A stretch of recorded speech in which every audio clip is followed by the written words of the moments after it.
Hey there, my friend, welcome. This is Dr. Anthony Balduzzi, founder of the Fit Father Project and the Fit Mother Project. And I want to shoot a video today to cover 7 simple signs that your body is telling you that can help you determine whether or not you're in good health right now or your body's saying, hey man, we got to fix some things. So these are 7 signs that you can check yourself at home that don't require a doctor or blood work. And that's why I think this is so powerful, because our bodies are always trying to tell us something, whether it's through our hair, our skin, our nails, our poop, and even our heart rate. So in today's video, we're going to cover some of these simple things. And the beautiful part is you can actually take these and implement these today to see what your body's telling you. And it might be telling you that it's time to get some things on track. So I know you're going to learn a ton in this video. So get out your pen and paper, take some notes, and let's dive on in. FitFatherProject.com. All right, so I think this topic is absolutely fascinating because our bodies are constantly giving us information on how our body is currently functioning. And the big premise here is that our bodies want to be healthy, and when everything's aligned and it's functioning right, we're not getting aches and pains and certain kind of signals. But we know when our knee starts to hurt, there's some kind of dysfunction in that area. But our body truly, as an entire holistic mechanism, is constantly telling us things. And in this video, we're going to cover the 7 simple signs. So let's start with number 1. The first one is increased resting heart rate, particularly in the morning. And this is a trick that a lot of people don't know about. But if you start checking your heart rate first thing in the morning when you wake up, you're going to get like a baseline level. And for most people, this is normally anywhere from, let's say, 45 to 100 beats per minute. And this depends on how often you exercise. There are some genetic factors. Some people have higher heart rates, some people have lower heart rates. But the key here is to get your regular baseline. And then what you're going to notice is when you take your morning heart rate, if it starts to get more elevated than normal, so let's say you're normally at 65 beats per minute, but you find that your resting heart rate in the morning is more like 85 beats per minute, that is beautiful data. And it's actually telling you that your body is stressed. Because there's 2 branches of our nervous system, the sympathetic branch, which gives us this fight or flight activation kind of energy in the nervous system, and then the parasympathetic, which is the rest, digest, tone down. When we're stressed, we're in a sympathetic overdrive, and it's going to raise our morning heart rate. So it's a perfect thing that you can check in the morning to see, is your body in a stress state? And a lot of athletes actually use this to see, am I overtraining? Am I overreaching? But I think everyone can benefit from this. So the key tip here in number 1, check your morning heart rate. And if you're finding that it's more elevated than normal, then your action steps to start drinking more water, get a little more sleep these next few days, take some more deep breaths, and try to just chill out a little bit because your body's telling you, hey, we're driving a little too hard, a little too fast. Check that morning heart rate first thing in the morning before you have coffee or any kind of stimulants to get a baseline, and then you can use this as a predictive factor in the future to see if your body's in a stress state. Number 2 is your poop. We do not talk enough about poop, and this is such an important topic when it comes to your health because a lot of people don't realize that the human body is truly a tube. You are a tube. There is a tube from your mouth all the way through your esophagus, into your stomach, into your intestines, out your butt and your anus. You are a tube. In fact, I could take a long piece of floss, have you swallow a rock attached to that floss, and I could floss you on both ends of that thing. Truly, just think about that for a second. Weird visual, but you are really an entire tube. And what happens in the digestive tract is the locus in the center of your health. If there's bad stuff having in that digestive tract and you're having inflammation, you're having changes to your gut microbiome, it's going to manifest in changes of your digestive health. So things to check in on constantly is how frequently are you pooping? In truth, humans should technically have 1 bowel movement per meal we eat.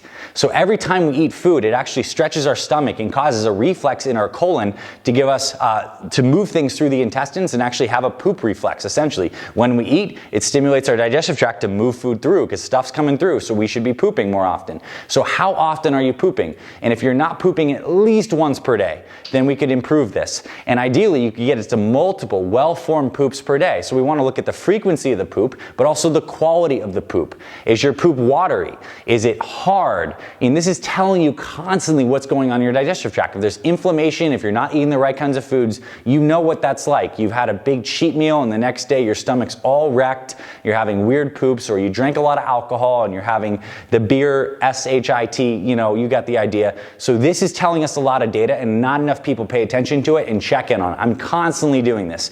How well is my digestive tract working, which ultimately is going to influence all the nutrients you're absorbing and how well your body's functioning as a whole. So check in on your poop and see how it's doing in frequency and quality.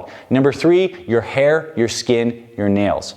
tells you so much about your health and your nutritional status. Because truly, these are like the end connective tissues where when we're eating foods, healthy foods, right, it's getting assimilated into our body. We're going through this complex metabolic process, and ultimately those nutrients, those vitamins, those minerals, those healthy fats are getting deposited in our cells, and they're helping us. And these end cells, the stuff that's in our hair, skin, nails, are often the last places to sometimes get nutrition because they're so far out away from the vital organs, but it can tell us a lot about our current nutrient deficiencies. So here's a picture of some healthy nails versus unhealthy nails. And so whether you're a man or a woman, your nails can tell you a lot about your health. There are so many different conditions, from liver conditions to nutrient deficiencies to inflammatory arthritis, that impact the quality of your nails. So do your nails look healthy? And if they don't, it's telling you something. Does your hair have that nice youthful shine? Naturally, this declines as we age, but you know when you look at someone, you're like, wow, their hair looks really good and healthy. It is a signal that they're healthy internally. It manifests on the outside. Is your skin dry? Is it constantly itchy? Are you dehydrated? Look at your hair, skin, and nails. It's telling you a lot about your nutritional status. Very few people who improve their nutrition don't see an improvement with their hair, their skin, their nails. These are these end connective tissues that are manifestations really of how good your nutrition is and how good your digestive health is. It all manifests in the hair, skin, nails, so check into that. Number 4. Clarity of your eyes. So your eyes are super important. And again, there's these tiny capillaries in our eyes. And the beautiful thing about the eyes is they're on a white canvas. So when we see changes to our blood pressure, one of the first places you can see it manifest is in your eyes. That's why when you go to a doctor and they're doing some heart screening for you, they look into the eyes and they want to see, is there damage to those small vessels? Do you have redness? And even when you're looking at things like diabetes, prediabetes, they're actually looking in the retina to see if there's changes in the vessels in the eyes, because those little capillaries in the eyes can tell you a lot.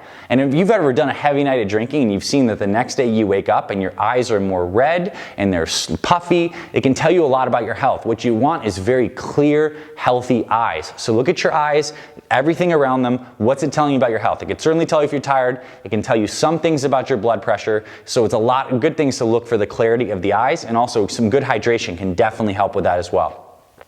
Number 5 is stiffness of your joints. Always good to check in. Are you more stiff than normal? And if you are, the first thing to look is actually your sleep. If your sleep's off, one of the first manifestations that's typical for a lot of people is they feel stiff, because your body has a series of arteries, veins, and lymphatic vessels that's carrying fluid throughout your joints. And when you're not sleeping well, those things are not working as well as they can, and it manifests in a feeling of stiffness and heaviness.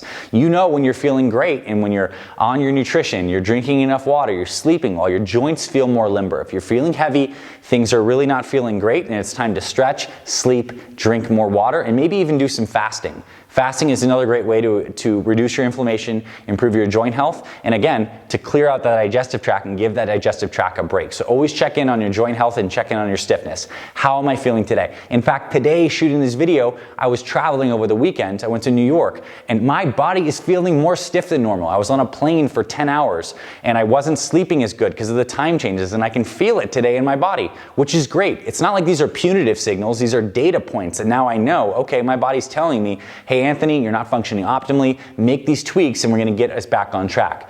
Next signal is SOB, shortness of breath. Are you finding that when you're doing activities that don't normally tax you, like walking up the stairs, that your heart starts to flutter and you just start taking big, deep breaths? This is a sign that your body's not adequately delivering oxygen to your muscles and your tissues. So obviously this can be caused from changes in climate. So you're going to a higher elevation, you feel shortness of breath when you're walking, but what happens when it's at home? Well, this is a good indicator that your body's not getting enough oxygen, or your body's in that stressed, sympathetic state. Often shortness of breath, you're going to find when you start tracking this stuff a little bit, is highly correlated with that increased resting heart rate. You're going to find that your heart rate's high, right? Because you're sympathetic overdrive and you're not delivering enough oxygen because your body's in a stressed state. Another good thing to check in, and if this is the case, perfect time to breathe a little more mindfully. Take those deep breaths. Try to take an inhale for 3-4 seconds and exhale for 3-4 seconds. That'll lower the heart rate, and it's also going to help oxygenate your body. We don't focus enough on breathing, and this is a good indicator that your tissues are saying, hey, I need more oxygen. Shortness of breath. And the final one is your irregular sleep pattern. Are you finding that you're having trouble falling asleep, or you're getting up at weird times? This is a huge indicator that there's stuff going on, maybe in your psychology. It could be a very stressed time and you're in a kind of pattern, but also with your whole biochemical rhythms. Sometimes it happens where our body gets so out of whack that certain hormones like cortisol that should be low at night night end up rising. And this could be a whole shift in our sleep patterns. And as we've talked about on this channel, we know that sleep is the foundation of good health. So your sleep schedule and how well you're sleeping can tell you so much about your health. And the point of this video is not to like freak you out about your health, it's to give you simple, practical, at-home ways that you can check in constantly to see how you're doing. Because being healthy is not about being healthy today, it's about being on the path to being healthy for the next 20, 30, 40, 50 years. And these are signals that your body's telling you, and they can be gentle nudges and reminders to say, hey, I need to make some tweaks if we're paying attention. Our body is constantly telling us. We just need to really improve our consciousness in the sense of paying attention to what our body's saying and making the necessary tweaks. And these are very, very simple at-home ways that don't require fancy blood work, although I am a big advocate of that as well. But certainly here, your body can tell you these things. Just check in on the manifestations. I hope you found this valuable. I hope this helps you. And if you're interested in some of this stuff and you do check some of this stuff, post below on some things that you've noticed. And there are some other signs besides these 7. This is not like a definitive guide to, you know, the 7 only signs that your body's telling you that it's out of whack or in whack. But it's a good thing to track, and I'm always paying attention to these in some fashion, particularly in the digestive health, because this is one that changes very quickly. So hope you found this valuable. If you like great health stuff like this, I invite you to subscribe to our Fit Father Project and Fit Mother Project channels. We literally have hundreds of videos on this channel that cover some of this, you know, big picture philosophical health stuff, but also direct workouts for building muscle, for burning fat, how to eat healthy in a simple, sustainable way, how to get your family healthy alongside of you. That's what we're about here at the Fit Father Project and the Fit Mother Project. Thank you for being here. I hope you found this valuable. If you liked it, give us a thumbs up, drop us a comment below and let us know, and subscribe to our channel to get notified when we publish new videos. You can check that little notification bell. We upload at least 1 video per week, and it's just straight information just like this to help you live healthier. And now you're going to love that. And if you're also interested in a free meal plan or free workout, we have that link below in the description too. Thanks for being here, my friend. I'll see you in our future videos, and I'll talk to you very soon.